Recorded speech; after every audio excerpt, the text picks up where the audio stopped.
Bryant, I'm feeling so grateful to be sitting under the shade of this valley oak. Can you tell us about meeting this tree? Yeah, I'm finding I just gravitate to trees that I don't know, just are exposed and often by themselves in hostile environments, that challenge their longevity. And this tree is one of several that live in those kind of environments. And coincidentally, it lives in the path of ridgelines that align it with sun and moon and planets and allow you to explore all kinds of conditions with light and clouds and everything. They've been my teachers, and it's fascinating to me how they teach me by almost just doing nothing, just being present and still. and then you just show up and the discovery begins. Yeah. Can you share a little bit more about what it means to be in relationship with a tree? Well, it's just understanding presence. I often tell people that, like with whales, for instance, when they come right up to you and look at you in the eye, you feel their presence. It's so evident. There's a consciousness there. There's something otherworldly that's challenging your perception of reality. And trees do that too, but the work, there's more work that we have to do. We have to quiet our minds. And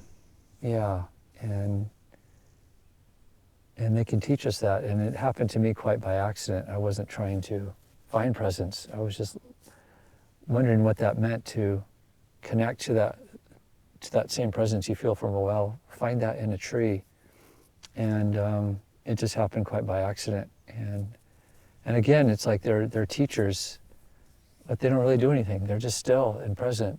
And they're just kind of waiting for you to join them in that space. And so it's really shocking how some of those moments happen where it just completely pulls you in the present. Like, you don't know yourself is gone. As I say many times, it's the universe experiencing itself through you. It's experiencing itself, and you're not even there. Like you are a part of it. But that's all presence is to me. Yeah. And that's what they taught me. Whales didn't teach me that. But there's I feel like there's a sense of playfulness too. Yeah, because all this new work that I've done over the last 6 years with trees and the sun, that happened because I gave myself permission to be playful again. Towards the end of my work with whales, it was just too serious and it was too laser focused, and I had all these things I was projecting onto it that I wanted to make happen, and I wasn't playful anymore, and I just consciously made the decision to take a break from whales, and really it's the trees, these valley oaks all around us, this one, and the ones outside my window where I live, they're just there waiting for me to just kind of just have that aha moment with them, like, yeah, we're here for you, we're waiting. And it took about 4 years of living with the valley oaks here for me to realize, like, it's all right here. And I gave myself permission to just play, to have that childlike state of mind again, of just being curious and enthusiastic and looking at the natural world in wonder, and really having no agenda, like just exploring. And it's just about discovery. And that's good. You don't want an agenda. You don't want to think about the next, cycle to release new work and how will this structure go. Who cares? Just explore and play. If you can, not all of us can do that, and I'm really grateful I can do that right now. So yeah. Well, I'm reminding of a moment when we were both at the Datz Museum in Korea for your exhibition, and you asked Sang Young, could I come into the museum early in the morning before the sunrise and just be in the space? And so she, with a big smile, handed you the key and said, yeah, I was so honored. It's yours. I have no museum has ever given me the keys to their place to start photographing in the mornings, before people arrive. Yeah, that was special because I don't know if the architect was aware of the floor plan, its alignment to the equator, to the sun, but the museum itself, especially like in November and February, it invites the sun in the morning. It comes in through the first room and moves through it in such a beautiful, evocative way. And then at lunchtime, it comes into the upstairs office. And when lunch is over, it'll just glide down the stairs very quietly and enter the space that we know as the dark room, and enter that space. And yeah, it was really, wanting to just connect with that light. I was surprised at where it took me because it led me down the stairs. It illuminated the beautiful copper bowl of offerings, and each day was different. And yeah, it was really bizarre. It aligned with solar alignment events here in Yosemite at the same time, like with cathedral spires. Like, wow, so this is what it does with the spires on this day, and then here's what it does with dots on the other side of the world the same day. The same tilt of Earth as it rotates. Well, and how special to be so sensitive and aware of the tilt of the Earth and the being able to connect not only where Datz is in the world in alignment, but also your home, also in Carmel Valley, where you can connect those. Yeah. I've always been struck how you're able to attune to the rhythm of the natural world and your ability to know where the sun is and the moon at all times. It's just part of you. You're just, it's so natural. Yeah, and it's not a big deal like you look in the sky and this will happen and that will happen. You could just be in the bathroom and you'll see the sunlight meet you, and it's different every day how it comes through windows in your home, and it's with us. And I loved how when we all came back from Datz, we were seeing it. Like, I guess because I was discovering sunlight in architecture for the first time through Datz, and that you and I were sharing photos back and forth when we got home. Like, look at what the kitchen's doing. Look what the bathroom. And like, really, there's just these beautiful things that light and shadow, because not only does sunlight come through the window, but it's casting a shadow through trees, through whatever, onto surfaces in your home. It's reflecting off of polished fixtures and doing just crazy things. So yeah, it was fun. I was very aware of how that kind of, I think it changed all of us, and for me it was just discovery. I didn't have a script. I didn't say, okay, so when I arrive, this is what the sun will do, and I'll be here in the morning. So like, it was just discovery and wonder. I mean, I feel like that piece is, and what happened, I remember that morning when I came in with you to the museum before the sun rose, and just to be in as the sun just started to fill these volumes of space. I know. It was feeling as if you were witnessing and being part of something very magical. The illumination felt almost like we were in a temple. Mm-hmm. Yeah, it was really, really bizarre. Like, I was sad to leave because I wanted just a few more days, and there was a print, the title of the print escapes me right now, but it's the pine, the Jeffrey pine and half dome. It's just illuminated with insects, and it was on the monolith in the main space, and the sunlight, the first sunlight would hit the edge of that monolith and illuminate it from floor, and this beautiful thin pinstripe of light all the way up the edge, just like the print. And I was like, my batteries died capturing it, and I thought, oh, just one more day. It's so beautiful.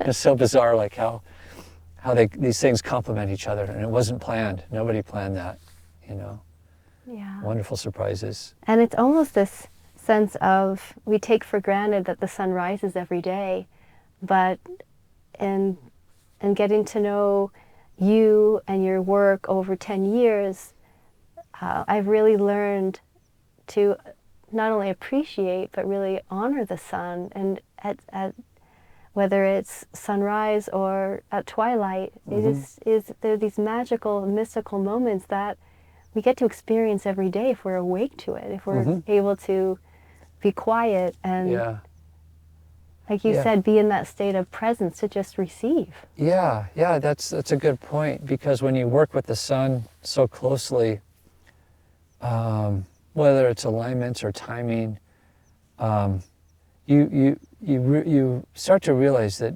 the word day and night are meaningless. Like there's no real time, and it's I don't want to like go down the rabbit hole, but there are no days or nights. Really, all it is Earth churning. It's rotating to the sun and away from the sun. So it's rotating to the light, and then it churns and faces the nothingness of the universe, the nighttime, what we call nighttime, or shadows. And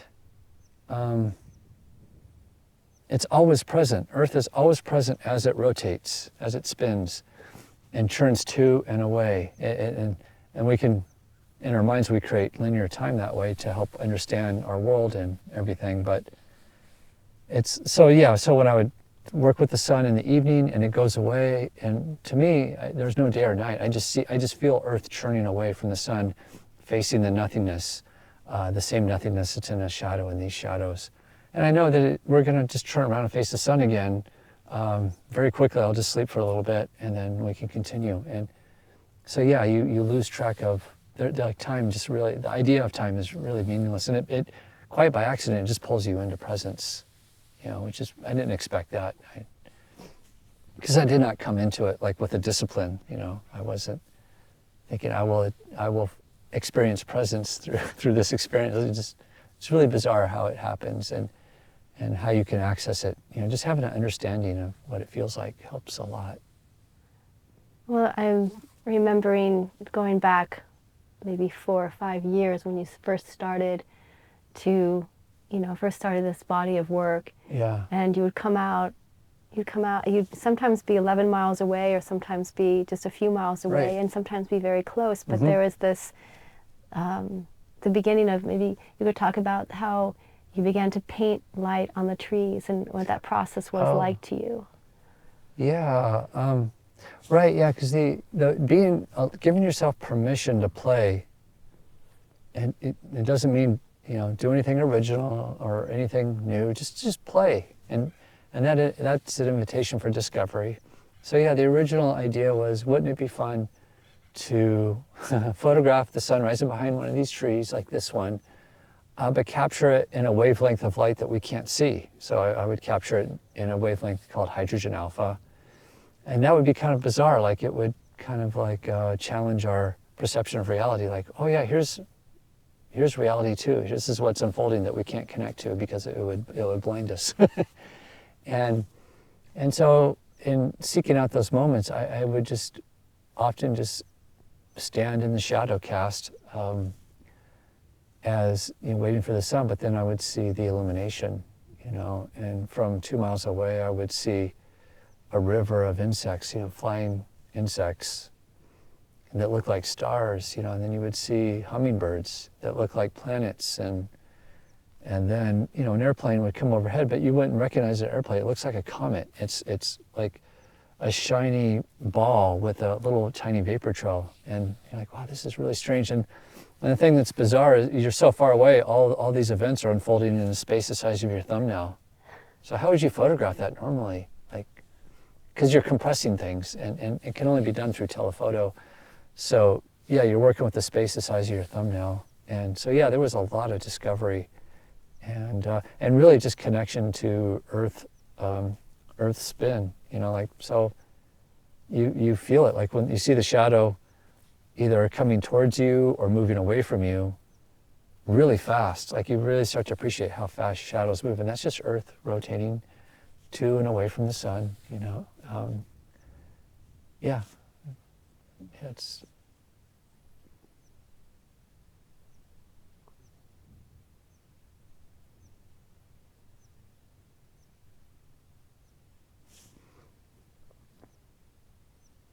like here with this oak, I would stand anywhere from 100 meters or 300 feet or a couple of miles or kilometers away, and I could see these mountains over here, and you would see the first light hit that mountain, and you still have 20 minutes, and you would just watch the shadows come towards you, and they would just move through the valleys, across the meadows, and it would take time, and then pretty soon they just move really fast as they come by you, and as these events unfold.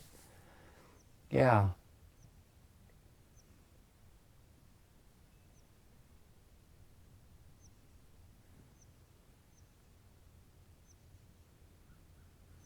How has that changed you?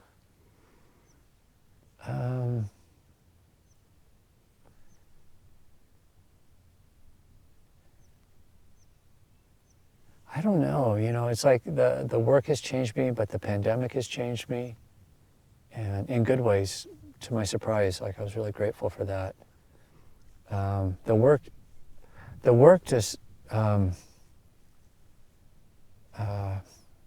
created an invitation to connect with presence. So I knew presence finally for the first time in my life. And then it really just connected me really more deeply to all of the childhood intuition I had about what I'm doing in these directions with photography. Like I felt this gravity pulling me in this direction from childhood. I had all these compositions envisioned. So it solidified all that. It's like, yeah, this is what's within you now. When you were a child and you had no confidence to explore it, no understanding of how to explore it. I mean, I think a lot of us probably have that, and very few can act on it and actualize it. So I feel very grateful. Yeah, and it's radically informed the way I see light and shadow, or what I think of as somethingness and nothingness. And like this shadow right here, the shadow on us, that's the default state of the universe. That's the trend towards nothingness, and the sun is just beautifully insulating us from that right now. And these shadows will grow long as the sun continues to the west. They'll go along this way, they'll meet the horizon, and then the shadow will go up and meet the sky. So I mean, you could call this shadow nighttime. I mean, you can call it whatever you want. It's just, that's what it's taught me. And it's something that has radically influenced the way I think about how I'll work with whales and dolphins when I make the decision to return. So it's radically changed the way I look at the way I'll work with them. So I'm really grateful for that. What the image that's coming to mind is, and I don't recall what you referred to the title or of this sure. piece, but of the sun water being like the splash of the whale tail. Yeah. When you mentioned about being a child and these intuitions, these kind of this world we have inside us. You're right. That you actually painted that composition as a child, and then years later you find yourself at Moss Landing wanting that, to create that composition, and how that piece is continuing to inform you. It's almost like there's more to come, and that piece is almost an interesting, I don't even know what word that comes to mind, but it's almost foretelling as way as what has been, what has come before, what may come after. Yeah, that was really interesting because, that was even a composition I kept alive as an adult. I would continue to paint it. And so that's how everything started with the trees in the sun. My friend Ari is a whale biologist, and he had mentioned that, the humpbacks come in really close to shore in the Monterey Bay, and that's a good time to see them even from shore. And I think what was happening was I was just trying to find a way back to the whales, that was sustainable. Because the way I work with whales is not sustainable. I haven't found balance with that yet. And I thought, well, maybe if I get a telescope, a really powerful telescope that'll take the sun and fill up the whole frame, and I could realize this composition I had from my youth of just like, a tiny whale tail or a tiny blow, and then this giant sun. But not just the sun, like there has to be clouds, to create kind of like this nebulous, almost to make the sun look like a gas planet, like a giant planet in the sky. And that's how it all started. I bought the telescope, set everything up. I went to Moss Landing many, many times in 2015 and never got anything. And then I just I thought, well, I could wait till next year when this happens again, because the whales would come back the next year. And I was thinking, what else could I do? And my wife told me that there was a lunar eclipse, and I thought, well, that'd be fun. What can I do with that? And that's what led to me returning to Yosemite for the first time in 17 years. And that's where I backpacked this telescope. It weighed 70 pounds. I was really dumb and inefficient, And I was out of shape, but I just, I got to bring this telescope up this trail, the Yosemite Falls Trail. And I knew the spot to set up. I mapped it out, and I thought, well, I could see the moon and Half Dome. Sure, that'd be fun. And I didn't get anything. But what was really special was that was the spot where Jonathan, my mentor, stood 29 years ago now. I took a picture of him with this tree on this trailhead, or on this trail. And that was the spot where I mapped out. I didn't know it. It was just an accident. I was like, wow. And it just felt like a little wink. And that began the journey in Yosemite and here in Carmel, with the sun, with trees. Yeah, and that's where it all started. That was a very sacred time for me, because it was a willingness. I made myself vulnerable, just a willingness to play, make mistakes, have no agenda, just be focused on discovery and just wonderment. Well, it's also interesting, as your mentor Jonathan, who really taught you the sense of what it feels like to be free, and the sense of really following your whether it was your dream or whatever you had inside as a child. I think it feels like he really encouraged you to step over that comfort zone. Oh, he did, yeah. And to have that image of Jonathan in the tree, it feels more not accidental. Yeah, it was weird when I connected the dots. Yeah, I was like, I know this tree. So yeah, and that's actually a really sacred place for me now, because that's where the sun will trace light on Half Dome for 20 minutes, and that's a whole other. That's something I've captured in a still photograph, where I'll take 20 minutes of the sun painting light on the granite edges of Half Dome for 20 minutes and make that into a photo. But I just film it. It's like 25 minutes of just following the sun along this granite contour. Sometimes the sun is just below, you never see it, but what it's doing is it's lighting up the sea of insects, this flowing river of stars and hummingbirds and peregrine falcons and people, and oh my God, it's every year is different. Every 6 months, you do it every 6 months, and it's different every time. It's like going to church, to sit there and watch that. I don't know what I'm doing with it, but it's just, yeah, it's really special. Well, your work has a really special ability to bring us into that presence, and it's to actually experience or have a sense of experiencing what you experience, which I find is really, really rare and very special.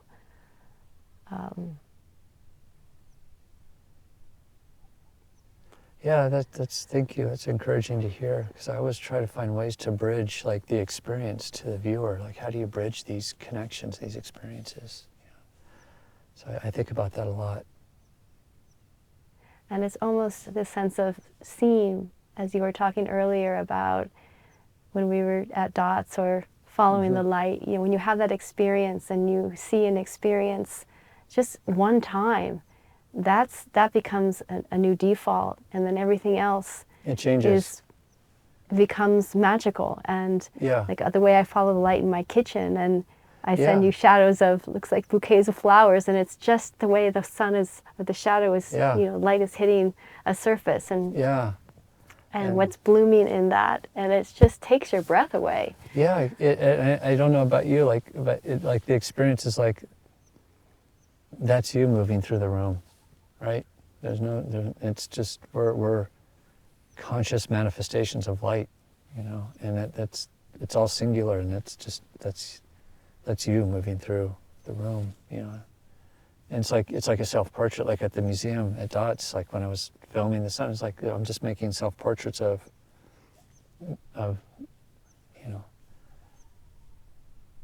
not of the self, but like, just of the singular nature of oneness moving through.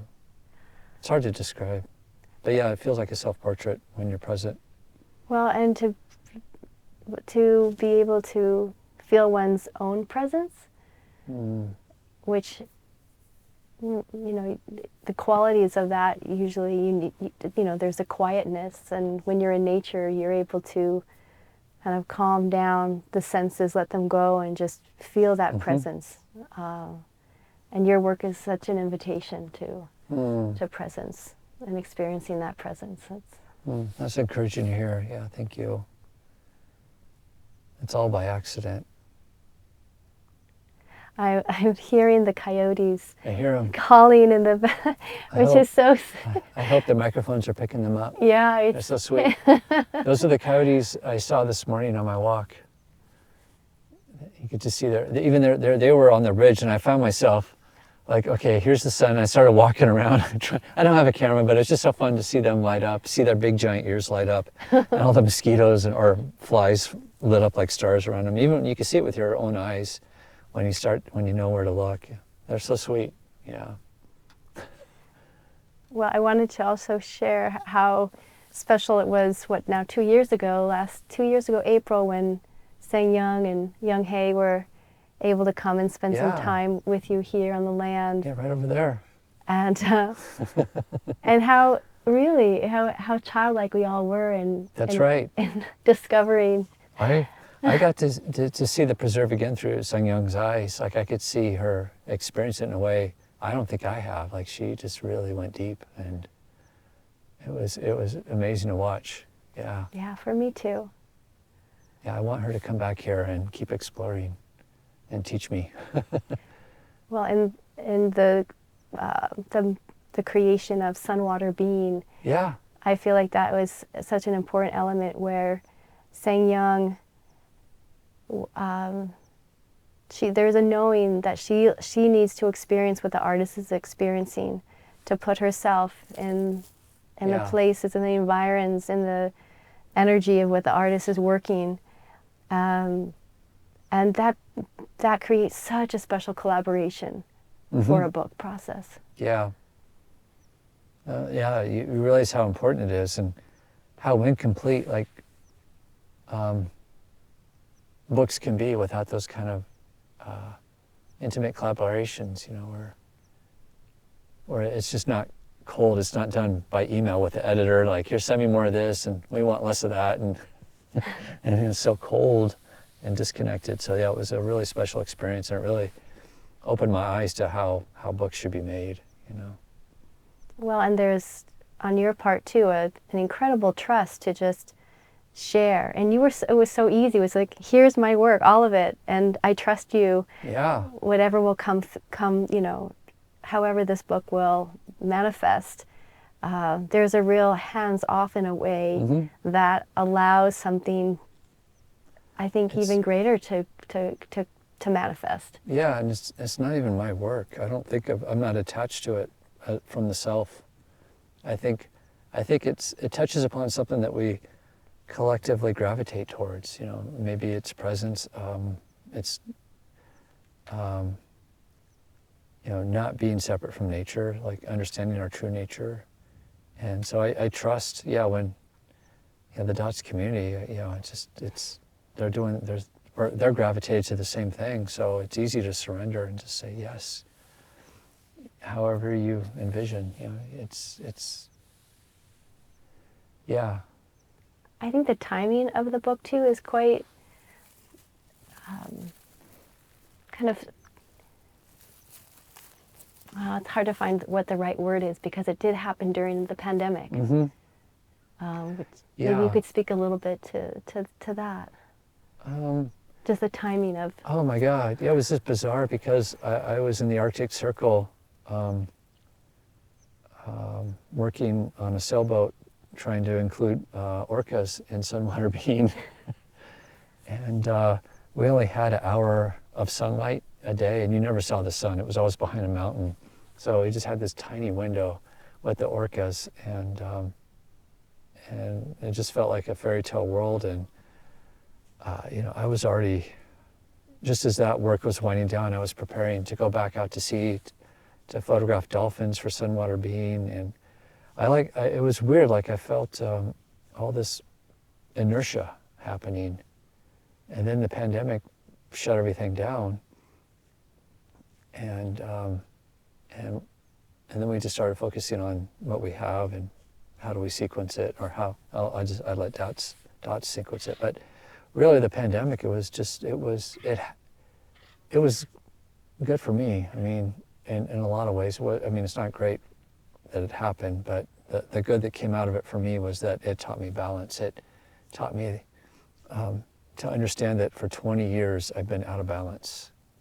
The way I create, I'm so passionate in the way I create.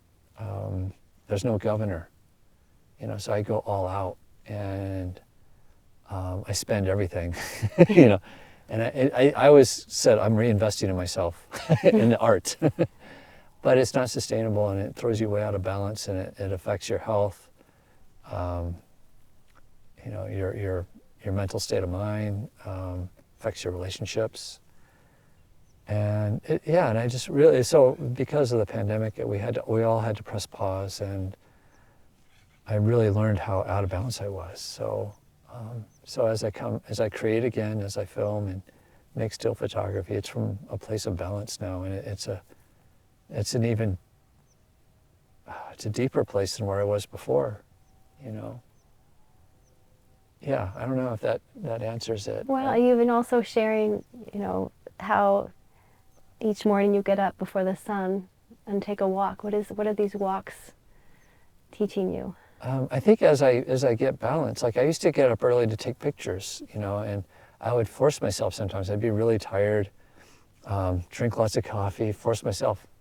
But I think part of this balance is taking care of yourself. And I mean, it's so basic, like things I weren't doing, like get really good quality sleep, eat super healthy, exercise. These are like the most basic things. Take your supplements.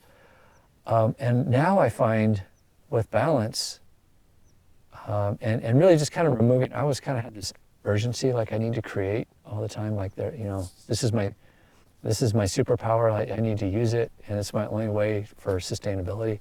But I'm realizing, like, just take care of yourself. And this pandemic has taught me, to really self-care.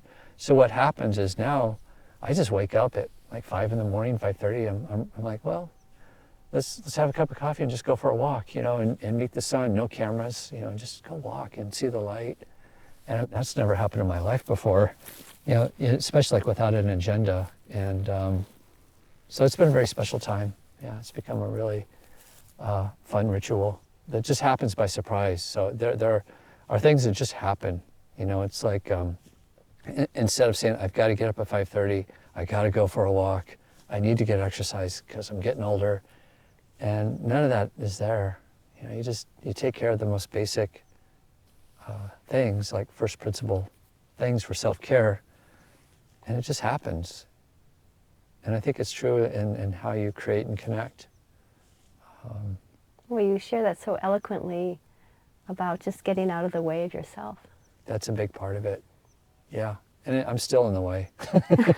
Well, it's easier said than done. I know. But it's getting better. Yeah. Yeah, but like still in the way, it's nothing compared to how it used to be. Like, there was a time where I wanted to be in control of the portfolio, the collection, how it's curated, how it's published in a book, And now that I found my community with Datz, like I get it now. Like I'm not alone, and there's no, you're safe, you're supported. They can amplify this thing that we're all gravitating to, this inseparable nature, that we have with us in the natural world. It is inseparable. And I think when we realize that, there's less suffering. It's when we think we're separate from nature that we invite suffering for others and ourselves, our happiness. So yeah.